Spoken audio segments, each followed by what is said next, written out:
જીવતા ઘર જોઈ લે, મર્યા પછી તો કારાગૃહનો કૂવો બંદા જીવતા ઘર જુઓ.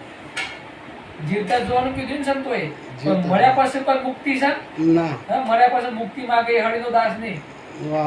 આ જીવતા ઘર જોઈ લે બધા.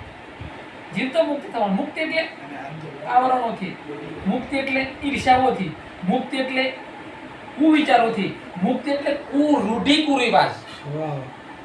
એ પછી મુક્ત થવાનું છે. આ નાતનો શું, આ જાતનો શું? જાતિ પાતિ નહીં કે હરી કે આદેશ કાઢી નાખો ના વર્ણોના વિકાર. મચમચી તમારા મારા વચ્ચે દિવાલ છે ને એ વર્ણોની પડી છે, ઉષા નેસાની પડી છે, એ કાઢ નાખો, કાઢો વર્ણોના વિકાર. અને બધા એવી રીતે રહીએ નિર્વાણ. વાહ ભાઈ ખરી મળીને.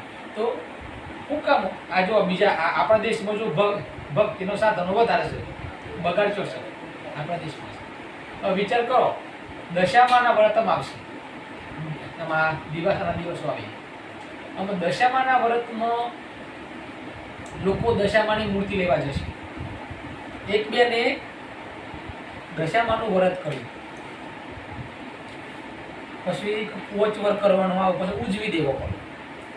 ને ભાઈને વાત કરી કે આપણે આ પોચ વર થયો છે તે ઉજવવો પડે. માતાજીનો આખો નિયમ હોય, પોચ વર્ષ ઉજવી દેવો પડે.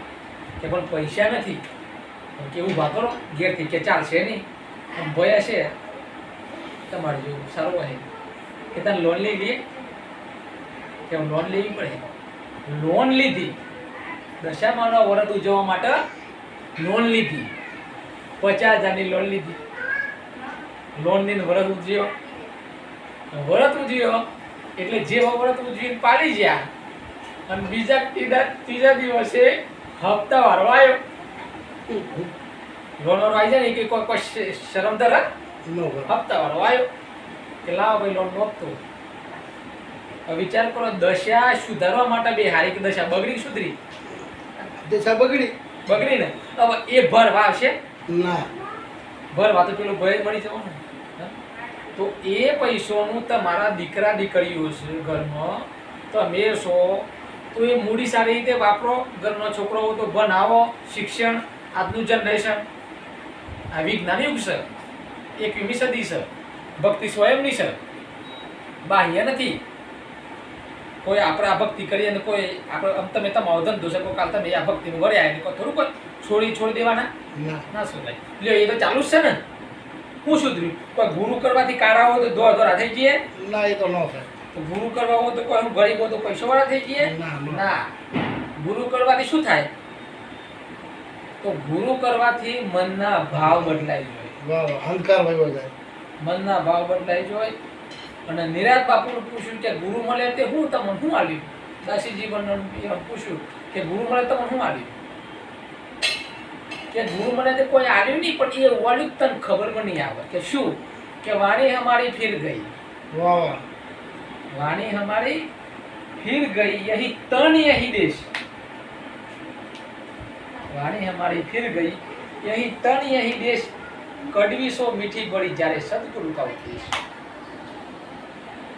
સદગુરુ ઉપદેશ કર્યો ને, આ જે કડવાશેથી ની બધી જતી રહી, હવે એકાકાર દેખાય છે.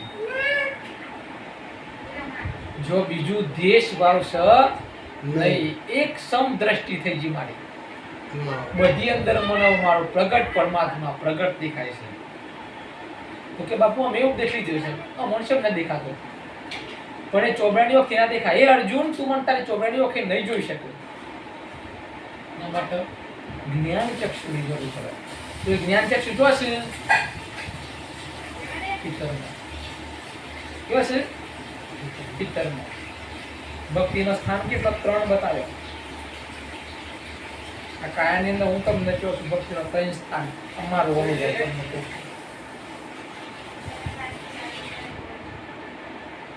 દયા ભાવ અને કરુણા કણ આવે જે ના વિધિ ભક્તિ કરે. વાહ, જય હો. સદગુરુ કણ ભેટ હૃદયથી ભક્તિ કરે. સદગુરુ કણ ભેટ મીરાબાઈ શું કીધું? વસ્તુ પરી છે અનમોલી, હૃદયમાં વસ્તુ પડી છે નાભીની કેમ વાત કરી કે પૂર્ણ વિરામ તમારો શ્વાસ જો નાભીએ જાય ને તાને જગો મગો થાય કાયામાં કીધું ને કે ગુરુ મને પાયો વગાટ એ પી તમારી દેહરીમાં હુવો રણુકાર કીધું કે ના કીધું ચાલુ થયું હૃદય કમળ ભૂર્યું અને કંઠ કમળમાં આવી મારી અઢૂણીમાં ફૂમતો શાર ખોવાણી મારી અઢૂણી શો ખોવાણી એનો ઘટનારો શું કીધો કટરાની મોય થયો તૈન એક બેન તૈન થયો આ ભક્તિ સમજવાની છે આ ભક્તિ એમાંથી તમે કયો ઉભા છો અને કઈ ભક્તિ કરો છો જો હિતા એ પરાપાર પહોંચો હમઝરના ઘરની વાત છે એટલે આવું શું સમજણ રાખી જીવન જીવવાનું